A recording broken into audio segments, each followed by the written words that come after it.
Amen. So praise the Lord. Tayo po yung magpapatuloy sa ating pinag-aralan last Sunday. It's all about covering of the Lord. And I believe that some of you learned a lot of new things last week. And now this morning, I title my message, Courage Booster. Yan. Alam ko naman, pagka narinig natin yung booster niya, ang unang pumapasok sa atin ay yung 2019 pandemic, di ba? Marami sa atin dito nagpa-injection ng dalawa at sabi na yung pangatlo daw tawag doon ay booster. Yan. Ibig sabihin ng booster, nagpapalakas ng loob. Ibig sabihin nun, siya nagbibigay sa iyo ng kalakasan. Pero sa umagang ito, I want you to know, ang Diyos ang ating kalakasan. Amen? Na nagbibigay sa atin ng lakas, ng loob na mabuhay sa mundong ito. Siya lamang po ang ating kailangan. Without Him, we are failure. We are fail. Mapi-fail tayo pag wala si Kristo, wala ang Diyos sa buhay natin. Even though marami tayong gawin sa ating buhay, hanggat hindi pinapayagan ng Diyos sa mangyari sa buhay mo to, hindi mangyayari. So we need God. At alam din natin ang buhay ay maraming tinatawag na ups and down. Iba nga dyan, puro down. No? Misa walang ups, puro down.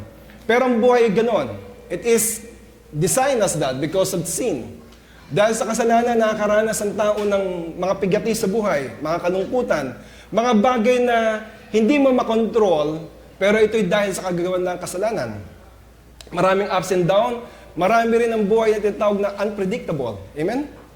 Maraming nangyayari na hindi mo alam. Okay ngayon, maya-maya, o kaya kinabukasan, ilang araw, biglaan lang, may mangyayaring hindi maganda. Tinatawag doon unpredictable things.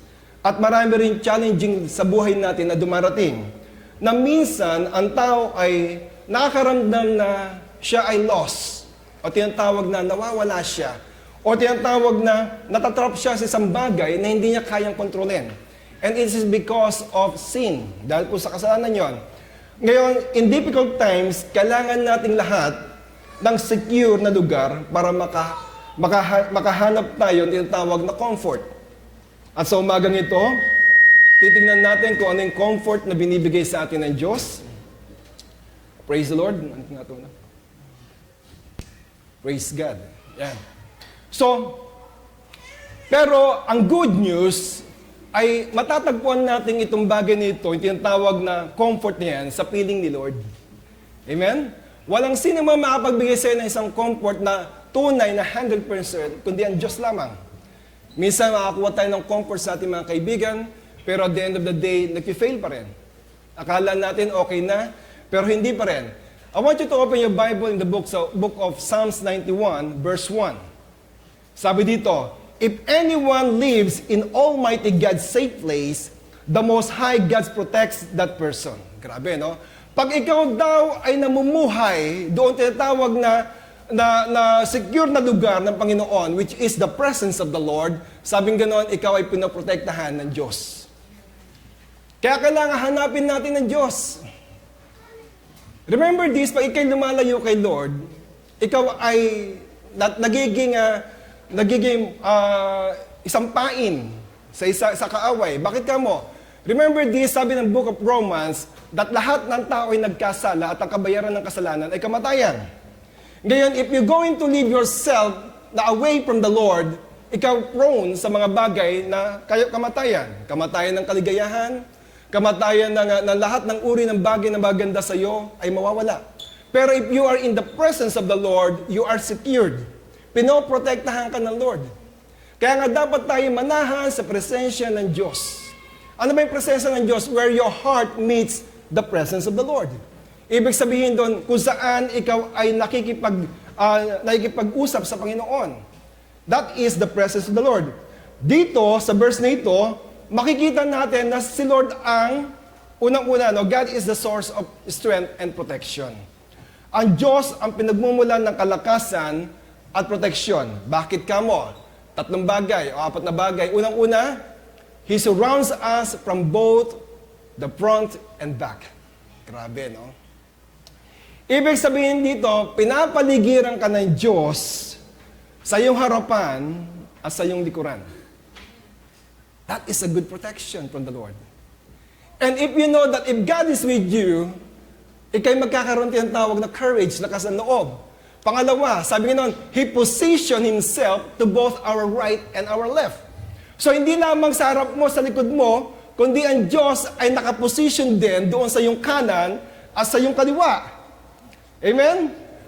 Ang mangyayari doon, ilalagay ka niya sa kanyang sarili. I-position yourself. Pangatlo, His presence all around us, both above in the heights and below in the depths. So bakit ko binibigay mga verses ito? Upang malaman nyo na sa lahat ng bagay, kasama natin ang Diyos. Hindi lamang siya nasa harap mo, hindi lamang nasa likod mo, hindi lamang nasa kanan mo, nasa kaliwa mo, siya ay kasama mo maging sa taas at maging sa baba. So He is all over the place. Ang presensya ay palaging nakatuon sa atin.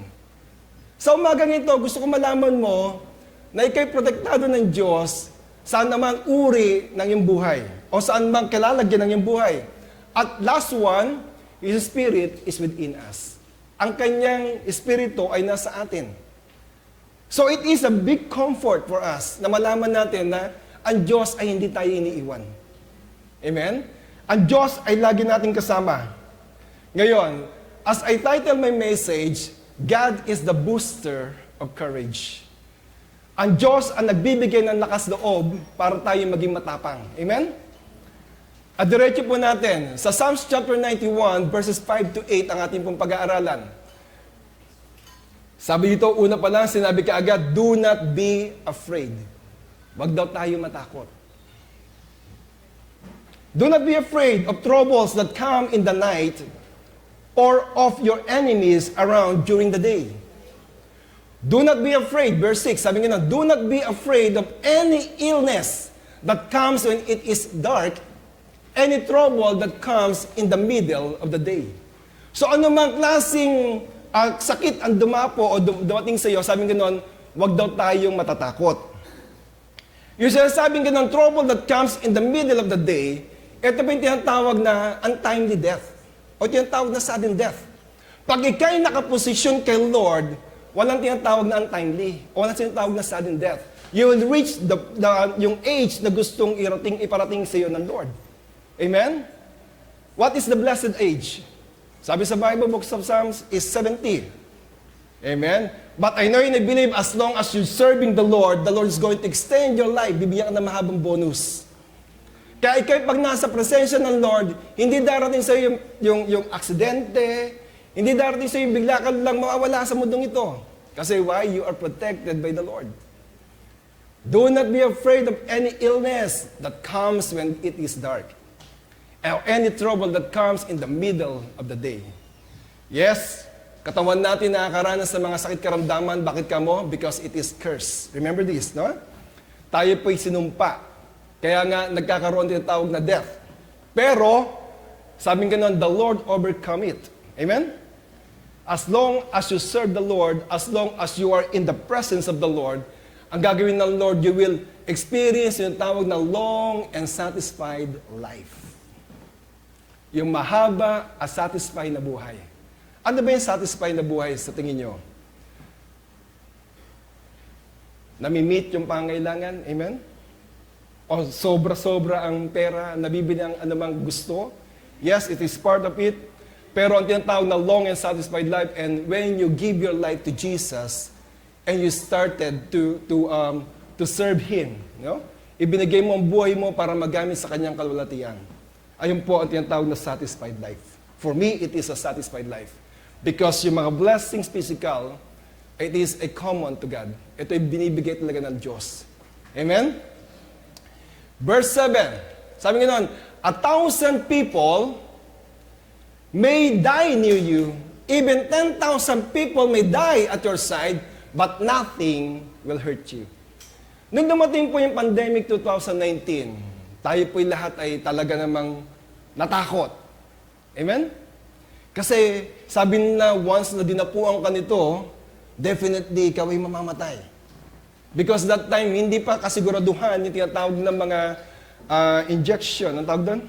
Mga vaccine na binibigay nila, there's no assurance. Because kung sa baga sa it is experiment pa rin. Tinatry pa rin nila, di ba? Para ma-solve kung ano may naging problema. So, it becomes terror to everyone. Especially nung nagkaroon ka. Nung naging positive ka.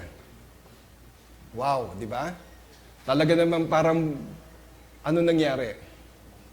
That time, very chaos ang tao.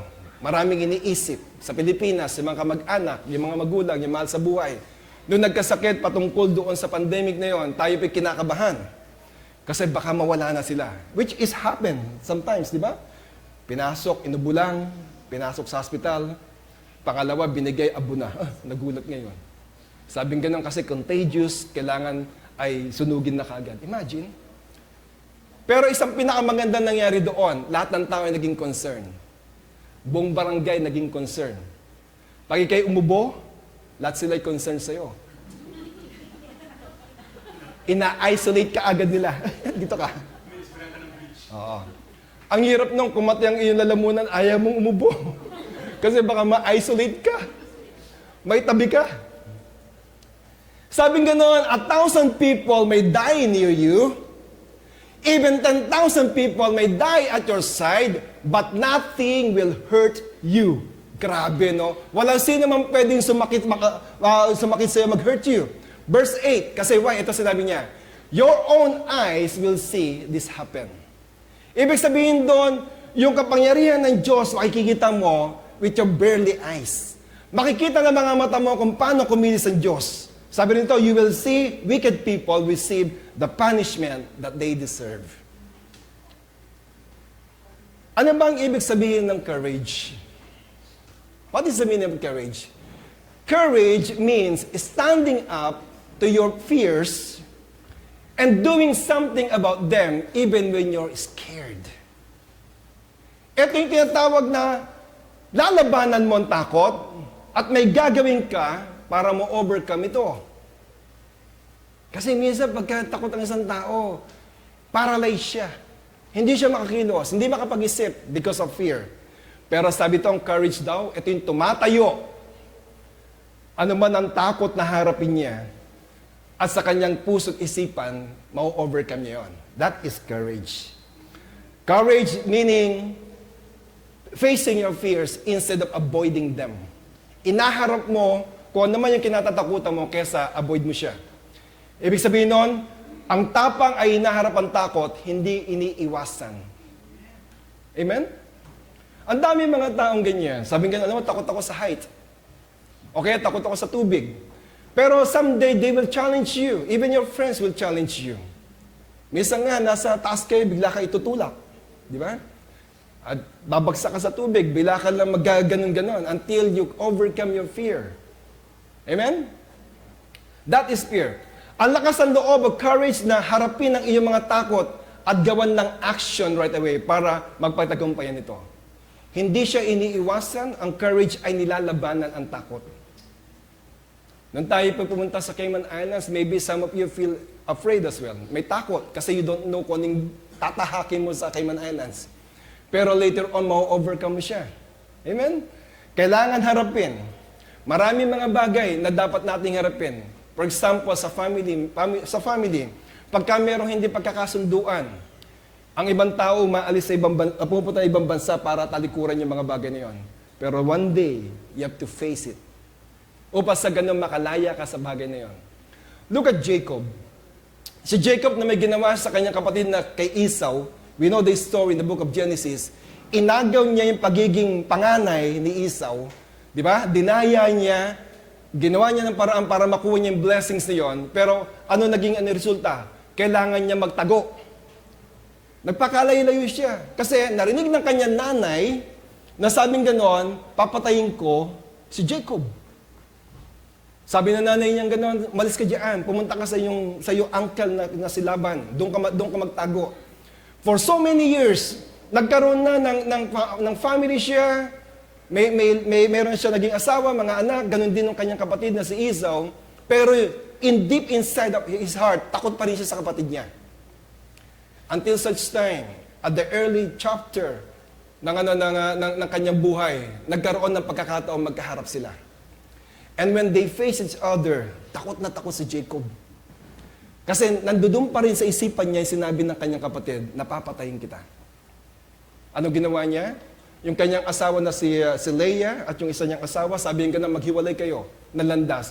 Just in case, inambush ang isa, mayroon pa rin isang matitirang family. Alam niyo nangyari? When they see each other, ito na ngayon si Esau, tuwan-tuwa. Alam mo, pagka hindi mo na-overcome yung mga takot o yung mga bagay na dapat mong isolve sa buhay mo, nung nalapitan siya ni Esau, yayakapin siya, napapaganon siya. Kasi akala niya sasakalin siya. Palapit eh. Sabi niya ganoon, nagkahingian ng tawa, sabi nga na ibibigay ko sa iyo lahat ng ari-ariang ko. Ano sabi ni Esau? Don't worry about it, the Lord bless me as well. Kita mo ha, yung mga taong na-overcome na yung takot o nakapagpatawad na binibless ng Lord. And here comes Jacob. Nalaman niya, ang tagal-tagal niyang tinago yung takot na yon, dapat pala hinaharap talaga. That's why courage means standing up to your fears. Harapin mo ang takot na yan. Amen? So, ang naging mangyari, both of them become a blessing. Naging blessing sila. So, walang courage o lakas ng loob kung ikaw ay natatakot. Kaya nga may courage may lakas ng loob Kailangan harapin. Sabi mo sa katabi mo, kailangan harapin. Upang ang future mo ay maayos. Lahat tayo ay nangangailangan ng lakas ng loob. I know that. Even us, even the pastor, need the courage, yung lakas ng loob. Whether we realize it or not, maski tingin mong hindi, pero kailangan mo yan, dahil ang buhay ay maaaring umarap sa isang nakakatakot na sitwasyon. Lahat tayo dyan. Walang taong matapang. Lahat merong kinakabahan. Lahat ay natatakot sa isang bagay. Kaya lang, but when it times that it's a perfect time to face your fear, kailangan maging malakas ang loob mo. Alam mo ba na ninanakaw ng takot ang ating kagalakan? When you are in fear, it is still your joy. Ninanakaw niya yung kagalakan. Dahil kapag ikaw ay umaharap sa takot, ikaw ay balisa. Di ba? Nababalisa ka. And parang feeling lost. Magiging takot. Kasi why umiiwas? Kasi natatakot. Everyone faces fear at some point in their lives. Lahat po tayo. Umaharap tayo sa isang bagay na nakakatakot sa ating buhay. Sometimes mangyayari yan. But it's important to know that fear doesn't have to control you. Lagi mong tatandaan na ang dapat ang fear ay hindi ka ma-overwhelm. Dapat hindi ka makontrol niyan. Dapat hindi ka kaya i-paralyze ng fear na yan. Ano yung mga yon? Health natin. Face your health. Do a remedy. Pag kami nararamdaman tayo, yung iba dyan natatakot pumunta sa doktor. Kasi baka may matuklasan daw. Alin doon? Yung buhay niya. Hindi. Kasi yung mga doktor, bisa nagtatanong kung ano-ano no? Maski hindi na relevant doon sa sakit mo, kung ano pa tinatanong So, ang doktor? Ang health ganito, may naramdaman. Ayaw pumunta sa doktor kasi baka mamaya sabihin may ganito. Hindi. Face it. Kasi the Lord, ginawa ng Lord ang mga doktor to give us a remedy patungkol sa ating health. Hindi po natin kalaban ng doktor. Yung doktor, binigyan ako ng daming gamot. Ganun kaagad tayo. Remember this, the medicine na ginagawa ng science, ito pinakatulong para sa atin. Amen? Kaya kailangan ititake natin yung mga medicine na yan. Pag mataas ang yung cholesterol, binigyan ka ng gamot, take the medicine. Pag ka merong high blood pressure, tanggapin mo na meron ka, mag-take ng gamot. Ano pa? Pagka merong mataas ang sugar mo, take the medicine as well. Amen? Kasi kailangan natin, you have to face yung takot mo sa yung health. Sa yung wealth naman, pareho rin. Sa mga perang meron ka ngayon, sa merong kayamanan ka ngayon, natatakot ka baka maubos. Natatakot ka baka pagka inilagay mo sa isang business ay biglang malugi. Dapat harapin mo yung mga ganon. Ang yung family, pagka merong gusto sa family, face it. Huwag iwasan. Ayusin, kung dapat ayusin. Relasyon. Na tingin mong pwede pang maayos, ayusin. Alam mo, mahirap yung sinasabi na pabayaan mo na, lilipas din yan. Hindi po. Ang sugat na hindi ginagamot, kahit ano mangyari, sugat pa rin yan. Amen? The worst is, pag ito'y naging open wound. Lagi nilang bumabalik. Pero pagka na-remedy, yes, magkakaroon ng pilat o magkakaroon ng peklat, pero gumaling ang sugat. Amen? Kailangan natin harapin any family issues sa ating mga buhay, face it. Kasi sabi nga na, family is family. We should love our family. Psalms 91 is a declaration of war against fear. Ito po isang deklarasyon ay nakikipaglaban sa takot, laban sa kaaway, laban sa tinatawag na forces of evil na nais sirain ang iyong buhay bilang isang anak ng Diyos. No matter what the world throws at you, ano man ang binabato ng mundong ito sa buhay mo, you are covered by something greater. Kay Lord. You stand in the protection of God. Nakatayo ka doon sa proteksyon na binibigay ng Diyos. Nabubuhay tayo sa mundong ito ng balot ng takot. Amen? Imagine, 500 years na nanahimik ang isang bulkan sa Russia bilang pumutok. Di ba? Para nakakatakot. And then now, pag binuksan mo ang social media, sabi nga the big one is coming sa Philippines na. Di lalo, natakot na. So, ang mundo'y puno-puno ng takot. Especially pag you don't know kung anong gagawin mo. Papasok ka sa isang bagay na hindi mo alam, ito hindi isa nakakatakot din. Takot sa digmaan. Nakita natin, rumors of wars. Ngayon daw, meron daw dumadaan sa Pilipinas sa mga warplane daw, di ba? Sa bandang Bisaya ata, nakikita nila kung saan nanggagaling-galing mga yon. Takot sa kamatayan. Every one of us will face death. Pero yung mga taong tatakot, why? Because hindi nila alam kung saan sila pupunta after the death. Pero we as a Christian, ito yung tinatawag na trophy mo. Because why? Kasi ikay pupunta na kay Lord. Amen. Hindi ka makakapunta kay Lord unless hindi ka mamamatay. Unless mamatay ka. You have to be died para kayo makita mo ang Diyos. Fear of financial collapse. Nag-invest ngayon, baka bilang malugi. Minsan, fear of unknown. Na mga bagay na hindi natin alam na pwede mangyari sa atin.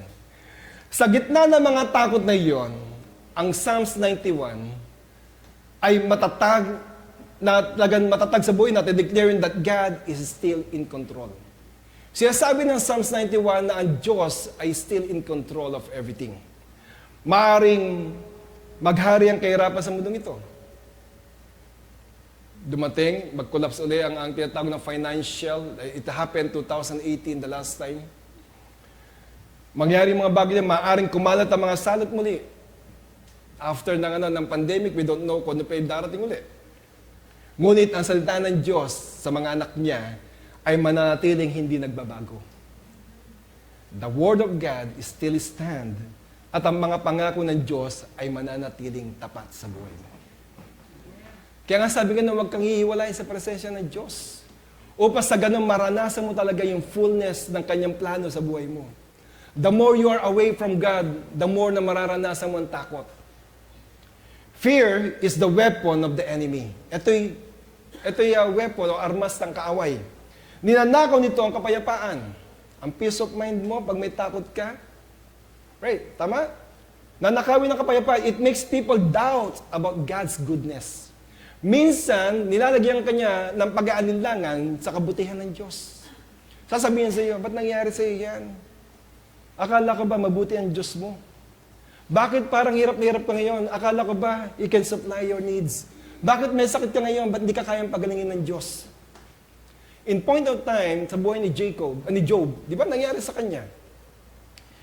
He served the Lord, he became faithful to God, pero nakaranas pa rin siya ng mga trials ng buhay. Sabi nga ganon, lahat ng trials na subukan niya.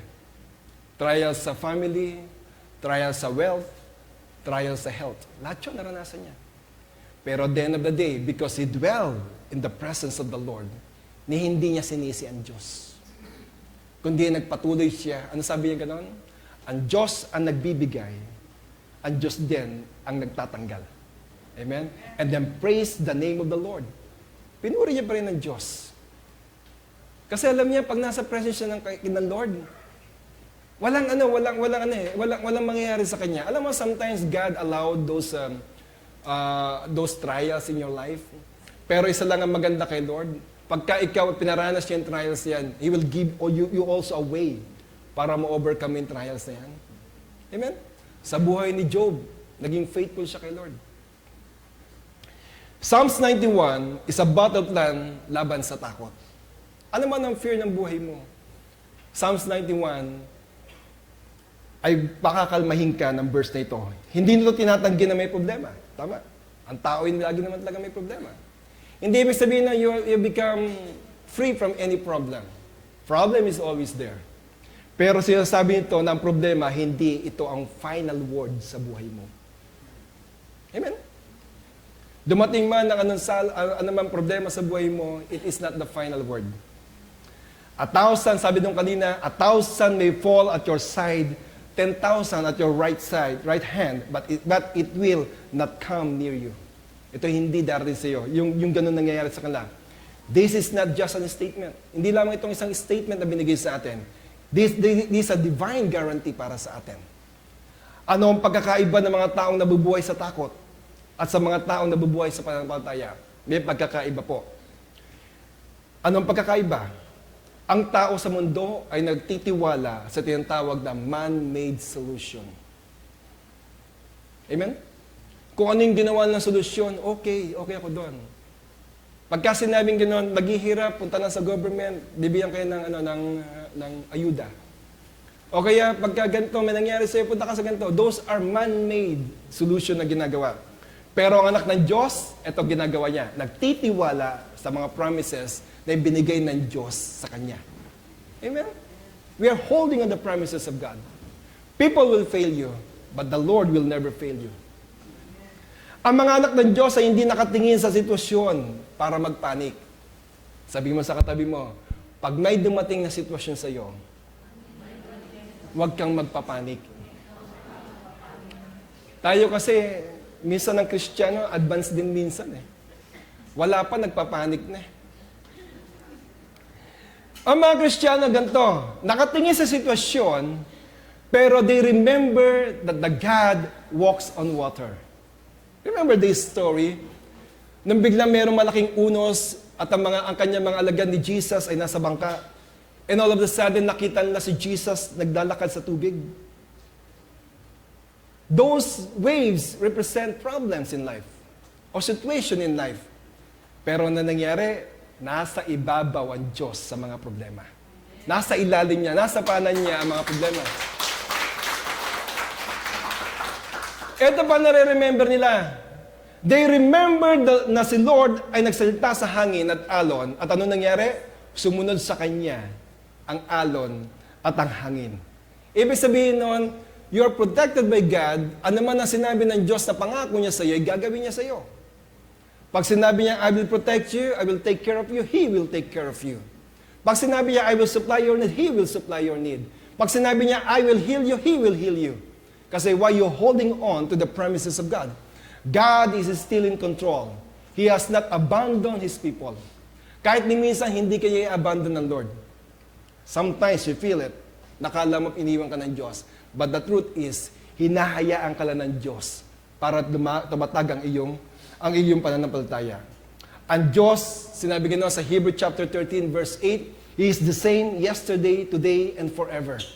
Ang Diyos ay hindi nagbabago kahapon, ngayon, at magpakailanman. He did it in the Old Testament. Ang mga pangako niyon, gagawin niya rin sa iyo sa panahon natin ngayon.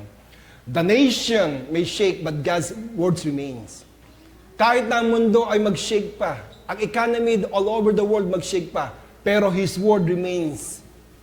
Ang Diyos, ang kanyang binitawang mga salita na buhay. Ang kanyang power ay manatili, at ang mga nagtitiwala sa Kanya ay Kanyang protektahan. Kaya if you are trusting the Lord, He will going to protect you. Amen? Ano man ang problema dumating sa buhay mo, where faith exists, fear has no power. Pag ang iyong pananampalataya ay nananatili sa iyo, nag-i-exist, fear has no power. Amen? Kasi tinatalo ng iyong tiwala ang takot. Pero remember this, kung minsan, Si God ay nagbibigay ng kapayapaan sa mga mahihirap na sitwasyon. Right away, He give you a peace of mind. If you're in the middle of your problem, you have at peace. Ginagawa ng Diyos yun. However, sometimes hinahayaan niya ang storm of life to continue sa buhay mo. Para bang, Lord, bakit ganito para may problema? Pero kino-comfort ka ng Lord habang ikay nasa problema. Amen? Remember the story of three Hebrews in the book of Daniel chapter 3? When they trusted the Lord with all their heart, they believe in the power of God. Na sabi ng ganoon, kahit ano mangyari, we will never bow doon sa tinatawag na false God. Ano nangyari doon? Tinapos sila sa fiery furnace. At sinabi sa Bible, init up na 7 times. Na yung taong nagdala sa kanila doon ay namatay dahil sa sobrang init. Kita mo, sometimes you will experience problems in life. Maybe it's a health, maybe it's a family problem. Pero ando doon pa rin ang comfort ng Lord that His promises to you ay mangyayari sa buhay mo. All you have to do is dwell doon sa tinatawag na safe place ng Lord. Huwag kang bibitaw sa mga pangako ng Diyos, kagaya ng 3 Hebrong ito. Sabi doon, pinasok sila doon sa fiery furnace at sabi sa Bible, hindi daw nag-amoy sunog. Alam mo yan?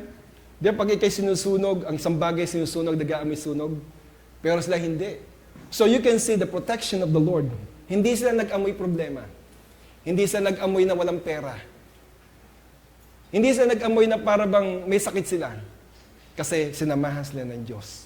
Sa buhay mo ganun din. Pag ikay sinamahan ng Diyos, kahit na nararanasan mong problema, mapipil mo pa rin ay kikinocomfort ng Lord. Ating alamin kung ano ang ibig sabihin ng courage, katapangan. Tingnan natin ha. We need to take closer look at what courage really means. Kung ito yung tawag na lakas ng loob sa buhay natin, ano ba talaga ibig sabihin yan? Unang-una, kailangan malaman natin yung source ng courage. The source of courage. Kung sino pinagmulan. Its point of origin, yung pinagmulan. Sabi doon sa Psalms 91, verse 2, binanggit doon yung mga pangalan ng Diyos. Last week, pinag-aralan natin yon. Unang binanggit doon is Elyon. God is Elyon. Which means Most High and signifies the God of possession. Siya yung nagpo-possess ng lahat ng bagay. Ibig sabihin sa kanya lahat ng bagay. Sabi sa Joshua chapter 1 verse 6 to 9, ito sabi, be strong and courageous. Be strong and very courageous. Have I not commanded you to be strong and courageous? Grabe si Lord, no? Sabi ni Lord, habang kinakausap na si Joshua that time, Joshua has full of fear that time. Kasi that time namatay na si Moses. At siya'y nilalagay ng Diyos bilang isang pinuno uli. Sabi niya gano'n, hindi ko kaya. Pero sabi niya, binigay siya ng assurance ng Lord. Sabi niya gano'n, be strong and courageous. Be strong and very courageous. Have I not commanded you? Be strong and courageous. Hindi ba kita sinasabihan na ikay maging strong and courageous? Do not be terrified. Huwag ka matakot. Do not be discouraged. For the Lord, your God, will be with you wherever you go. And that promises is also promise of God to all of us this morning. Pinapangako ng Diyos na Lord sa atin ngayon that He will be with us wherever you go. Ano man ang ginagawa mo, hindi kayo iiwan ng Diyos. And Jesus Himself mentioned it, I will never leave you nor forsake you. So, God wants to live your life feeling secure. Gusto ng Diyos na maranasan mo that you are secure. Parang andit ata, okay lang ba? Gusto ng Diyos na mabuhay ka na ang feeling mo talaga, you are secure. Self-assurance, na meron kang assurance sa buhay mo and filled with faith and hope. Na punong-puno ng pananampalataya at pag-asa ang buhay mo. Kaya sabi niya ganun kay Joshua, huwag kang mag-alala, sasamahan kita, saan ka man pupunta. And God promised it to us also. Na wherever you go, sasamahan ka ng Diyos. Ano man ang plaplanuhin mo ngayon, sasamahan ka ng Diyos. Ano man ang ginagawa mo ngayon, kasama mo si Lord.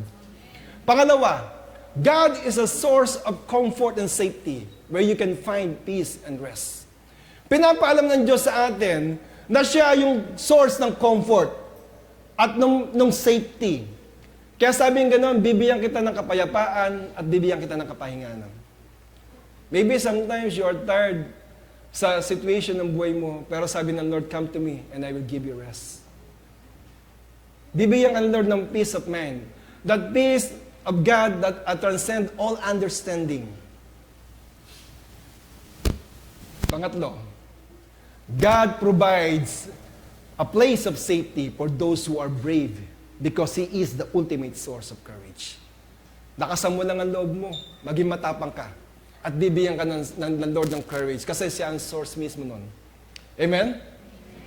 Pangalawa, God is the source of courage. Siya rin ang divine guardian of courage. Siya rin ang guardian natin. To guard, to watch over. Nakatingin siya palagi sa atin. Ang guardian ay kagaya ng isang soldier na nakapost para maiwasan ng pagdaan ng mga hindi otorisadong tao. So si Lord ganun din. God's Spirit is like a protective force for your thoughts and feelings. Siya mismo ang nagpo-protect ng iyong pag-iisip at iyong pakiramdam, giving you the courage to face challenges. Amen? Siya mismo. Kasi alam mo, ang kalaman talaga diyan ay feeling, anong takot feeling at ang pag-iisip. Diyan nagtatalo po talaga. Pag ikay na-paralyze ang iyong isipan, hindi nakikilos ang feelings mo. At sasabihin mo lang, talunan na, dahil natatakot ako. So kapatid, sa text natin, doon sa may Psalms 91, 5-8, ito sinabi, paparaphrase ko lang sa Tagalog, ito sinabi, sabing ganon, hindi ka dapat matakot sa mga bagay na nakakatakot. Huwag kang matakot sa mga bagay na nakakatakot. Huwag tumingin sa katabi. Hindi yan. Huwag tumingin sa asawa. Hindi rin yan. Hindi ka dapat matakot sa mga bagay na nakakatakot o sa sakit at sa mga salot na sumasapit sa gabi man o sa araw. Sabi ka na, huwag ka na matakot doon. Kahit libo-libo pa ang mga mamatay sa paligid mo, walang mangyayari sa iyo. Grabe yung protection ng Lord, no? Even though thousands fall in front of you, sabi nga noon, walang mangyayari sa iyo. Makikita mo sa iyong mga mata ang proteksyon ng Diyos na nagbabantay sa iyong buhay. Grabe. Let me ask you something. Kailan ka ba pinabayaan ng Diyos? Kailan ka magsasabi ng testimony mo, alam mo, muntik kami maaksidente pero niligtas kami ng Lord. At yan si Anak Robert ang one of the biggest testament ng buhay niya. Kung nakita niyo yung forma ng kanyang kotse, yung Honda Fit, kalahati. Sabi ko, totoo pala yung nag-request, bumagsak, pulang kotse, kanya puti naman, no? Pero kalahati. Pero nothing happened to him. We visited him sa may hospital that time. Sabi niya gano'n, Ninong, walang nangyari po, okay lang po ako. Amen. Hindi ka pabayaan ng Diyos. Makikita mo yung pag-iingat ng Diyos sa buhay mo. God is so good. Si Paul, sinabi niya rin divine guardian. Sabi niya gano'n, who keeps watch and protect us. May binanggit siya doon binanggit ni Paul ang tungkol sa divine guardian na nagbabantay at nagpoprotekta sa atin. Saan yun? Sa Philippians chapter 4, verse 6-8. Sabi ganon, do not worry about anything. Instead, pray to God about everything. Ask Him to help you with the things that you need and thank Him for His help. Sabi ni Paul Pablo, no? Huwag daw tayo mag-worry. Ang gawin natin, manalangin lang tayo sa lahat ng bagay kay Lord.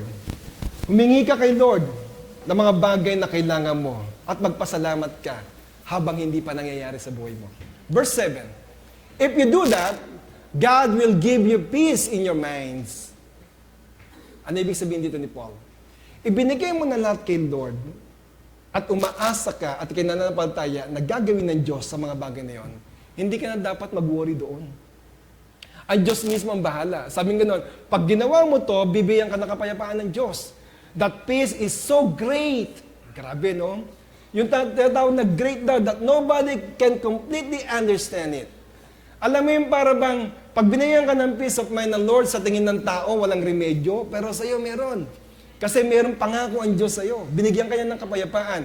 If you want really to know kung paano sinasagot ng Diyos ang isang bagay na panalangin na meron ka, God is to give you a peace.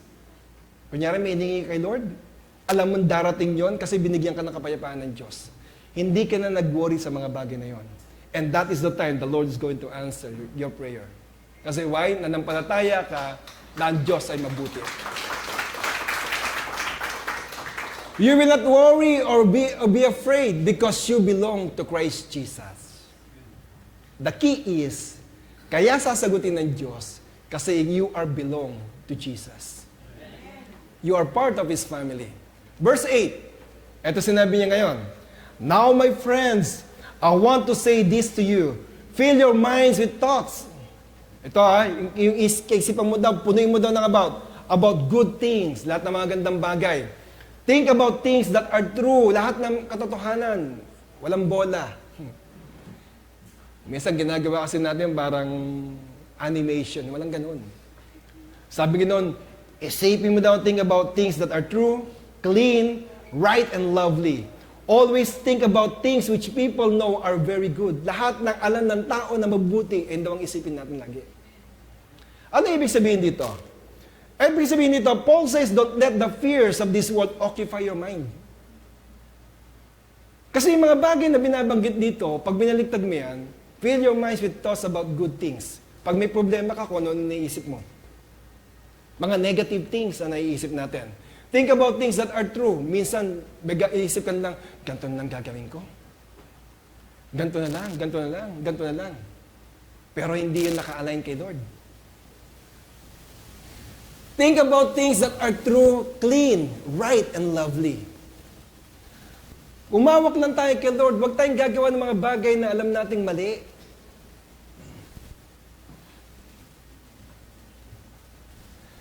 Always think about things which people know are very good. Alam naman natin. Sa edad natin to, we know what is right. Tama. Alam din natin kung anong mali. Sabing ganoon, isipin mo lahat ng bagay na maganda. Kasi once you put it there, ganito kasi nangyayari dyan. Yung mga bagay na sinasabi niya yan, ay yung pag-iisip na makalangit. Pag ikay nag-iisip ng mga negative things, ay yung pag-iisip na sa mundong ito. Ngayon, pag yan ang iniisip mo, puro maganda, you're positioning yourself in heaven. No? Ko'y kilos ang Diyos. Kasi yan ang kanyang atmosphere. Ang tao, ang atmosphere niya, takot, gumawa ng masama, mag-isip na masama. Ayun ang ginagawa ng tao sa mundo. Pero once na ginawa mo yan, sabi nga nun, bibigyan ka ng peace of God. Kasi why? You're thinking about heavenly things. Amen? Kaya, God is prepared to ask Elohim, my God or power. Ito, ni-refer yan sa atin yan. It speaks about what? It speaks of the sovereignty, majesty, splendor, and power of God. Ito po yung nagsasabi ng kapangyarihan ng Diyos o yung majesty ng Diyos, yung kaharian niya. So, si Lord din ay tinatawag na provider of strength and courage. Ano yung una? Siya ang origin, di ba? Source. Pangalawa, siya rin ang provider. Siya rin ang pinagmumulan. Ang pangatlo ay provider of strength and courage. Siya rin yan. To keep in existence, to maintain us. God is known as El Shaddai. Very familiar word. Maybe some of you don't know the meaning. Which means the Almighty or the provider. Once you declare that God is your El Shaddai, He is your provider. He will provide your needs according to His riches and glory. Pag sinabing provider, ano yun? Tatlong bagay. Unang-una, the provider for what we need in our lives. Siya ang nagbibigay, nagpo-provide ng anumang kailangan natin sa buhay. The Bible said, God will supply all your needs according to His riches and glory. Pangalawa, the source of our strength and support in life. Siya ang pinagmumulan ng ating kalakasan at siya rin nagsusuporta sa ating buhay. And the last one, take care of everyone and everything. Kaya kung ikaw ay belongs sa kanyang creation, ang gagawin ng Lord ay iti-take care kanya. Amen? God is Jehovah means the Lord or promise. Siya rin ang pangako sa buhay natin. Ano yung mga pangakong yun? Tingnan natin, ha? God is the one who is completely perfect. Lasts forever and never changes. Ang ibig sabihin to, ang Diyos natin na si Jehovah, ang nangako ay hindi nagbabago. What He says, He will do it. Anong sinabi niya, anong pinangako niya, gagawin niya. Amen? In His time, in His perfect time, it will happen. He made all things beautiful in His time. Kaya kung hindi pa nararanasan yung gandang yon, hindi pa oras ng Diyos na bigay sa mga bagay na yun. Pero ang pangako niya ay mangyayari. Sabi sa Bible, sa Book of Peter, God is not slow. Hindi daw mabagal ang ating Diyos, pero siya ay tapat sa kanyang pangako. He wants everyone to be saved. Pangalawa, the supporter for the promises He has made to His people. Siya rin mismo yung tagatupad ng mga pangakong binitawan niya para sa iyo. Whatever promises He made for you, gagawin ng Diyos. At pangatlo, God strengthens courage by promising to take care of His people. Ipinangako na ng Diyos siya na tayo ay iti-take care ng Lord kasi tayo ay anak niya. Psalms 91 says, your own eyes will see this happen. Sa lahat ng pinangako ng Diyos ay mangyayari sa buhay mo habang ikay nabubuhay pa. Amen. We don't need pag ikay nasa langit na. Lahat ng pangakong niyan ay pertaining dito sa earth. Kasi sa langit, hindi na natin kailangan magtrabaho. Sa langit, hindi na nga natin kailangan kumain. But sabi doon, meron daw isang puno na iba-iba ang bunga na pwede mong kainin. All you have to do is to satisfy you. Pero we don't need to eat. Sa langit, wala ng luha. Hindi ka naiiyak. Wala ng pigati. Dito sa lupa, mangyayari pa yan. Pero ang pangako ng Diyos, hindi ka niya iiwan. So, makita ng iyong mga mata ang protection ni Lord. Kasi why? God provides courage to everyone seeking comfort, being close to Him. Lahat ng mga taong gustong lumapit sa Panginoon ay makakaranas ng tinatawag na courage ito. Ang Diyos na nagbibigay ng lakas ng loob sa lahat na naghahanap ng comfort sa pagiging malapit sa Kanya. Kaya do not allow yourself to be separated from the presence of the Lord. Always seek the presence of the Lord. Kasi in His presence, there is fullness of joy. Punong-puno ng kaligayahan.